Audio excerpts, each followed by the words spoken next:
Assalamualaikum warahmatullahi wabarakatuh. Selamat datang di channel Karamat Horor.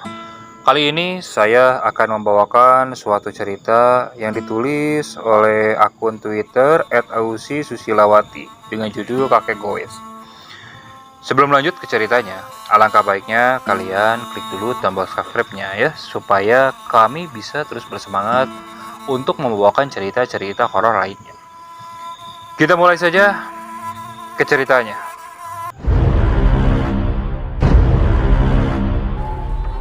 Kali ini saya masih akan melanjutkan cerita dari Kakek Goes. Kebetulan, narasumber kali ini mempunyai suatu kisah yang cukup mengerikan. Kalau di tren pertama atau cerita kemarin, narasumbernya berhasil keluar hidup-hidup. Nah, kali ini, narasumber satunya bahkan sampai meninggal dunia. Sebut saja narasumber kali ini bernama Wulan. Wulan mempunyai seorang suami yang cukup sukses dalam usahanya. Namun, dia ini seorang lelaki hidung belang yang suka merayu para wanita. Bahkan, membantu di rumahnya sampai ia hamili. Dan setelah kejadian ketahuan menghamili pembantunya ini, ia kapok. Kejadian itu sudah bertahun-tahun berlalu, mungkin sekitar 5-6 tahun yang lalu. Nah, siang ini rencananya mereka akan pergi ke sebuah kampung, di mana kampung tersebut menjadi tempat tinggal dari pembantunya itu.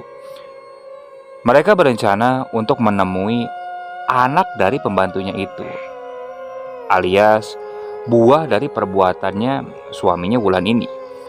Mereka berangkat menggunakan mobil pribadi mereka yang berwarna putih. Perjalanan pun dimulai. Wulan sedikit agak cemas selama di perjalanan. Karena tiba-tiba ketika di perjalanan, dia mulai merasakan gatal di sekujur badannya. Hal yang tak pernah dia alami sebelumnya. "Ada ulat kali bun di baju kamu atau apa kek?" ucap Dimas khawatir. Sesekali menatap istrinya sembari menyetir. "Ulat dari mana mas? Baju ini baru dicuci loh," jawab Wulan sembari menggaruk bagian tangan dan kakinya. Meski dengan gangguan itu, mereka tetap saja melanjutkan perjalanan. Sampai di tengah perjalanan, mereka berniat untuk beristirahat di sebuah warung makan. Niatnya mereka mau mengisi perut yang lapar. Namun tiba-tiba kejadian aneh kembali terjadi. Ketika hendak makan, Dimas muntah darah di rumah makan tersebut dan membuat pelanggan yang lain merasa jijik. "Mas, kenapa kamu mas? Yuk ke toilet aja," ajak istrinya yang mulai resah karena melihat tatapan sinis dari para pelanggan lain yang sedang makan di restoran tersebut. "Mbak, bawa atuh suaminya ke toilet. Bikin yang lain gak menafsu makan aja," cibir dari pelanggan lain yang merasa jijik melihat muntahan dari Dimas tersebut. "Maaf mas, maaf," ujar Wulan sambil membawa Dimas ke toilet. Alhasil mereka pun akhirnya tidak jadi makan di sana. Mereka kembali ke mobil. Terlihat Dimas masih berjalan lesu. "Mas, mau dibatalin aja. Kondisi kamu kayaknya gak memungkinkan deh. Lebih baik kita ke rumah sakit aja dulu. Ini baru pertama kalinya loh kamu muntah darah," khawatir istrinya sembari memboyong suaminya itu. Enggak. Niat aku sudah bulat bun. Masa aku gagalin hanya karena aku muntah doang," ucap Dimas dengan entengnya. "Loh, itu bukan muntah biasa loh mas. Kamu muntah darah," jelas Wulan lagi. Suaminya hanya menggeleng. "Aku baik-baik saja. Aku gak ngerasa sakit apa-apa bun. Jadi tenang saja." Wulan hanya terdiam dan membiarkan suaminya duduk di bangku penumpang tepat di sampingnya. Untuk beberapa saat, Wulan mulai mengendarai mobil dan melanjutkan perjalanan. Langit terlihat gelap. Awan hitam menyelimuti area pegunungan. Wulan menarik napas panjang. Perasaannya tiba-tiba merasa tidak enak. "Mas, kamu yakin ke arah sini?" tanya Wulan memastikan. "Iya bun, udah ikutin saja Google Map-nya," jawab Dimas dengan mata yang tertutup karena mulai mengantuk. Tubuh Wulan tiba-tiba terasa dingin. "Duh, kok dingin gini ya? Apa mungkin karena cuaca di luar mendung?" Gerutu Wulan sambil menatap ke langit luar yang terlihat gelap. Hujan turun rintik-rintik mengenai kaca mobil depan Wulan. Ah, kok turun hujan sih? Aduh, aku harus tukeran nyetirnya nih sama Mas Dimas. Gerutunya karena memang Wulan tidak begitu lancar dalam menyetir. Wulan lalu menepikan mobilnya dan berhenti. Mas, Mas. Wulan mencoba membangunkan Dimas dengan menggoyangkan tubuhnya yang tertidur dengan lemas. Mas, maaf, gantian dong nyetir mobilnya. Terlihat Dimas sangat sulit dibangunkan. Wulan berhenti sejenak dan menatap keluar mobil. Di luar mobil, dia melihat ada seorang gadis kecil terlihat berteduh di saung tak jauh dari jarak mereka. Gadis itu terlihat sendirian dengan tatapan mata kosong menatap ke arah Wulan. Tuh, itu kenapa? Gadis ngeliatin terus ke arah aku. Dan ngapain pula dia sendirian di sana? Ucap Wulan pelan, karena ia merasa tidak enak hati. Apa jangan-jangan dia ditinggalin sama orang tuanya? Apa dia anak hilang? Ucap Wulan yang terlihat agak panik juga. Makin lama menatap gadis kecil itu, Wulan makin ngeri. Karena ketika ia lihat lebih detail, ternyata gadis tersebut tidak berkedip sama sekali. Otomatis Wulan langsung takut menatap ke arah gadis kecil itu. Dia langsung memalingkan pandangannya. Wulan lalu mencoba menenangkan dirinya sendiri dan kembali membangunkan Dimas. Mas, bangun mas, gantian dong nyetirnya sekarang di luar hujan. Aku gak yakin kalau aku bisa nyetir pas hujan. Kita bentar lagi sampai kok mas. Ucap Wulan dan makin keras mencoba membangunkan Dimas. Dimas mulai membuka matanya yang terasa berat. Udah mau sampai? Tanya Dimas sambil menoleh keluar mobil. Iya mas, di Google Map perkiraan 25 menit lagi, tambah Wulan. Dimas selalu mengambil ponsel milik istrinya lalu melihat Google Map tersebut. Oh iya, ternyata lebih cepat bun. Baru jam 5 sore, kita udah deket sama lokasi tujuan. Ucapnya yang tak begitu jelas dengan diiringi Dimas yang sambil menguak. Mas, lihat ke sana deh. Di sana ada gadis kecil yang sejak tadi ngeliatin aku terus, kenapa ya? Wulan menunjuk ke arah saung tanpa berani melihatnya. Dimas selalu melihat ke arah yang ditunjukkan oleh Wulan. Gadis mana bun? Tanya Dimas yang tak melihat siapapun di sana. Itu loh mas, gadis kecil yang ada di sana. Usianya mungkin sekitar 5-6 tahunan. Ucap Wulan yang panik dan segera menatap ke arah saung itu. Padahal di luar hujan deras. Tak mungkin juga untuk gadis kecil itu pergi begitu saja dari saung. Kecuali memang ada orang yang menjemputnya. Kemana dia ya? Kok gak ada? Aneh banget. Wajah Wulan berubah menjadi ketakutan. Alah, kamu paling berhalusinasi kali. Mana ada anak kecil berdiri di saung di sana sendirian. Mana di luar hujan deras gini. Lah, gila kamu kali bun ya. Ucap Dimas dengan mata yang menyipit menatap keluar mobil. Wulan tak bisa berkata-kata. Tatapannya terpaku pada saung itu. Udah, kita gantian sekarang nyetirnya, ucap Dimas. Dimas selalu mengambil alih menyetir mobilnya. Wulan masih kepikiran soal gadis kecil tadi. Ketika mulai berjalan mobil, Mas, aku serius loh. Tadi ngeliat gadis kecil. Mungkin usianya kayaknya seperti anak kamu sekarang deh. Kalau taksiran aku, umurnya mungkin sekitar 5 tahun lebih lah. Kamu tahu dia cewek apa cowok? Tanya Wulan pada suaminya dengan tatapan menekan. Kamu apa-apaan sih bun? Jelas-jelas aku belum tahu. Makanya sekarang aku mau nemuinya ke kampung itu. Kamu kan tahu kalau aku tidak pernah tahu bahwa anak aku cowok apa cewek. Dan ingat ya bun, harus sesuai kesepakatan kita berdua. Kalau anak itu akan kita bawa ke kota, ucap Dimas serius. Wulan hanya mengangguk cepat. Iya mas, dari awal kan aku sudah bicarakan itu. Tapi kalau sama ibunya, dia ikut sekalian ke kota, aku gak ngizinin. Kita tunggu anaknya dewasa saja, jawab Wulan. Dimas terdiam dan tak mau berkomentar.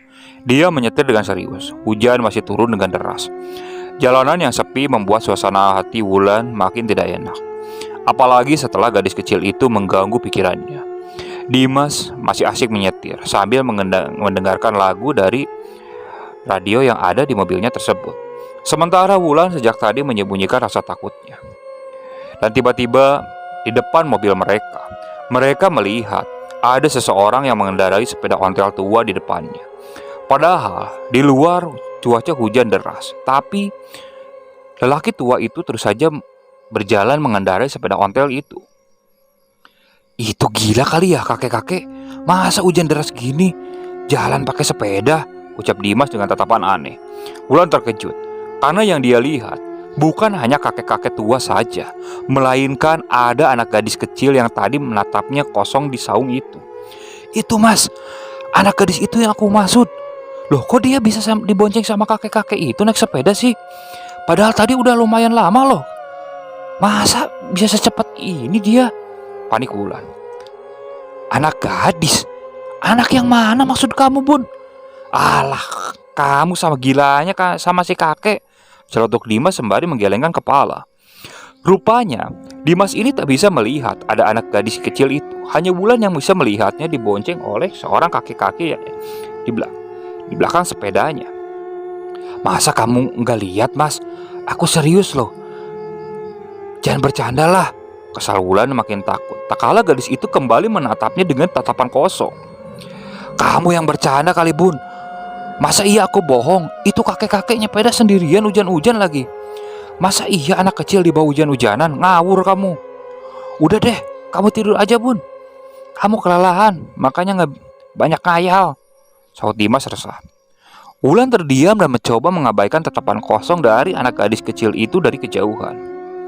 Udah deh mas, kita salib saja si kakeknya, perintah Wulan. Ya udah, iya, asal kamu setelah itu tidur, jangan banyak ngayal lagi, ucap Dimas. Dah mana bisa aku tidur, ucap Wulan pelan. Mobil Dimas lalu menyalip sepeda kakek-kakek yang ada di depannya itu. Dan penglihatan Wulan pada anak gadis kecil itu bersamaan. Mereka akhirnya keluar dari area hutan dan memasuki area yang cukup ramai. Di luar dugaan Wulan dan Dimas. Mereka seakan tak percaya. Ternyata mereka berada di pedesaan modern setelah mereka keluar dari hutan yang sangat dalam. Wih, ramai juga ya, sahut Dimas menatap keluar mobil. Rumah-rumah warga tertata rapi. Beberapa warga terlihat berada di luar rumah dan bercengkraman hangat, begitupun dengan kendaraan yang berlalu lalang. Ya, mas, sinyalnya hilang. Ini pedesaan apa ya? Andai kalau bisa dicek di Google, sahut Wulan mendesus. Gak apa-apa lah, gak tahu nama desanya juga. Yang penting kita di perjalanan gak ngerasa sepi amat, jawab Dimas. Wulan mengganggu. Karena merasa jenuh di dalam mobil, Wulan lalu memainkan ponselnya dan memotret pedesaan yang gemerlap itu dengan latar pegunungan yang indah. Setelah selesai memotret, Wulan melihat sesosok anak gadis itu di spion. Wulan mulai panik, namun gak mengatakannya kepada suaminya karena ia takut suaminya pun ikut panik dan tidak bisa menyetir dengan baik. Loh, itu kenapa sih anak gadis kecil itu ngikutin aku? Apa dia setan? Pikir Wulan saat itu. Sosok gadis kecil itu lalu hilang setelah Wulan cukup lama memejamkan matanya. Desanya luas juga ya bun, sahut Dimas. Iya mas, jawab Wulan pelan menyimpan rasa takutnya yang besar. Anehnya, Dimas dan Wulan lalu melihat sosok kakek-kakek yang sedang menggoes sepedanya itu sekarang tepat berada di depan mobilnya lagi. Dan perasaan tak enak di hati Dimas mulai muncul. Loh, bukannya itu kakek-kakek yang tadi? Iya mas, sama anak gadisnya, jawab lirik Wulan dengan rasa takut yang penuh mengepul. Bun, udah bun, stop. Di sana gak ada anak gadis kecil loh, ucap Dimas. Di saat yang bersamaan, mobil Dimas melindas sesuatu dengan ukuran besar, sehingga mobilnya terasa sedikit oleng. Kenapa mas? Panik Wulan. Dimas menghentikan mobilnya. Apa yang kamu lindas mas? Kenapa gak ngeliatin jalan? Tanya Wulan marah. Aku gak tahu bun. Ini karena semua kamu terus bilang tuh. Di sana ada gadis kecil sama kakek-kakek. Itu ganggu banget konsentrasi aku, jawab Dimas sambil marah balik kepada Wulan. Keduanya lalu segera turun dari mobil untuk mengecek. Namun betapa terkejutnya Dimas dan Wulan melihat darah berceceran di depan mobilnya. Namun anehnya lagi, warga-warga di sana seakan tidak menyadari hal itu. Mereka sibuk dengan aktivitasnya masing-masing, termasuk si kakek yang terus mengayuh sepedanya dengan jarak yang sudah cukup jauh. Dimas dan Wulan menatap ke bawah mobil. Rupanya anak gadis kecil itu yang tertabrak. Mas, dia yang aku maksud, Mas. Dia anak gadis yang aku lihat tadi, yang bareng sama kakek-kakek yang di depan itu, jelas Wulan panik. Dimas terlihat hilang akal dan takut. Dia menatap sekeliling pedesaan. Mereka tengah sadar kan, Bun? Udah, kita kabur aja yuk, Bun, ucapnya sambil menarik tangan istrinya. Mereka berdua kembali masuk ke dalam mobil. Sejak itu, Wulan sadar kejadian aneh yang mereka alami sejak awal tadi di perjalanan adalah gangguan dari sosok yang tak kasat mata. Masih dalam area pedesaan, Dimas dan Wulan makin aneh karena pedesaan itu sepertinya tidak ada habis-habisnya.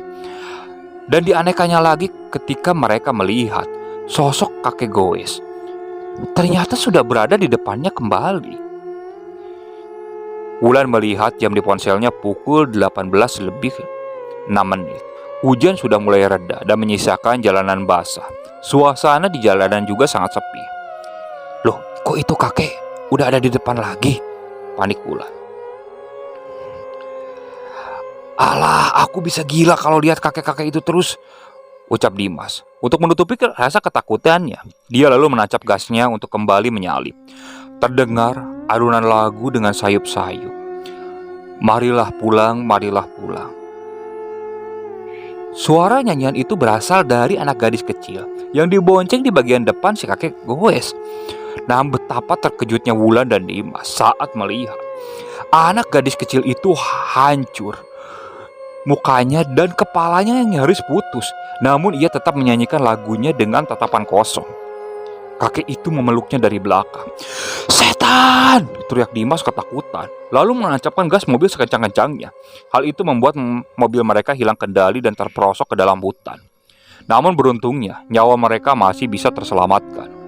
Wulan dan Dimas segera bangun dan bertanya keadaan satu sama lain. Kondisi yang terparah adalah Dimas. Ada luka di perutnya yang cukup dalam. Mas, ayo cari cepat tempat duduk dulu, ajak Wulan. Mereka lalu menepi ke bawah pohon. Langit kian gelap. Di ponsel menunjukkan pukul 19:15. Gimana luka kamu? Terlihatnya berat banget, ucap Wulan. Gak apa-apa kok, aku masih hidup, tenang aja, jawab Dimas. Wulan mencari sinyal, namun tak ada. Tiba-tiba suara kayuhan sepeda terdengar mendekat, diiringi lagu Marilah Pulang oleh anak gadis kecil itu.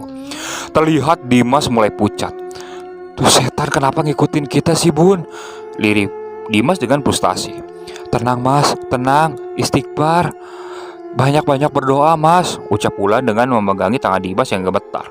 Suaranya semakin mendekat seakan benar-benar mendekat ke arah mereka.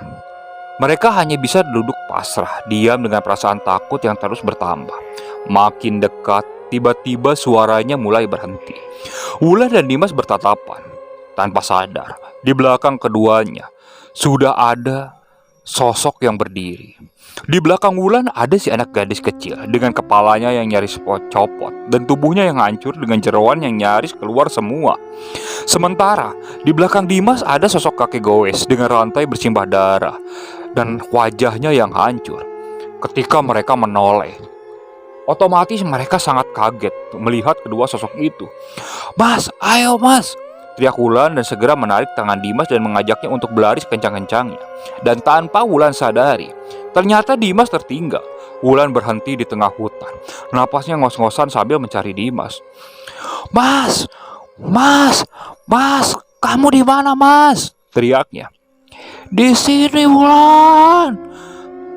Kemari, jawabnya kencang. Wulan segera mencari sumber suara. Namun, sosok anak gadis kecil itu mengejarnya dengan bersembunyi dari balik pohon ke pohon. Wulan sangat ketakutan, pikirannya tak tenang. Dia cepat-cepat berhenti saat tahu di depannya ada jurang. Duh, hampir saja. Dia terduduk, lalu merebahkan diri di tanah. Wulan memejamkan mata berusaha untuk setenang mungkin dan melawan rasa takutnya. Namun saat dia kembali membuka matanya, sosok gadis kecil itu muncul di hadapannya.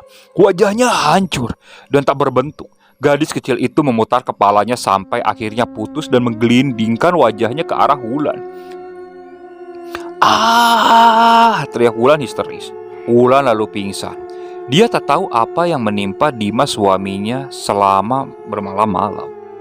Karena setelah dia sadar dan ditemukan oleh para warga, Wulan ternyata pingsan selama 3 malam 2 hari. Dan suaminya dinyatakan meninggal dengan luka membusuk di perutnya. Wulan sangat frustasi kala itu. Ia coba mengecek ponselnya. Ketika dia berada di pedesaan itu memotret suasana pedesaan. Namun betapa kagetnya ketika ia melihat ponselnya. Bagaimana tidak, foto yang Wulan ambil di pedesaan rupanya tak berbentuk pemandangan yang sama seperti sore kala Wulan itu lihat. Isinya di sana hanya ada area hutan di pinggir sungai yang deras. Oke, sekian untuk cerita kali ini. Saya mohon maaf apabila masih banyak kekurangan dalam pembawaan ceritanya. Kritik dan sarannya silakan kalian bisa cantumkan di kolom komentar. Tetap support channel kami dan jangan lupa klik tombol subscribe-nya, oke? Assalamualaikum warahmatullahi wabarakatuh.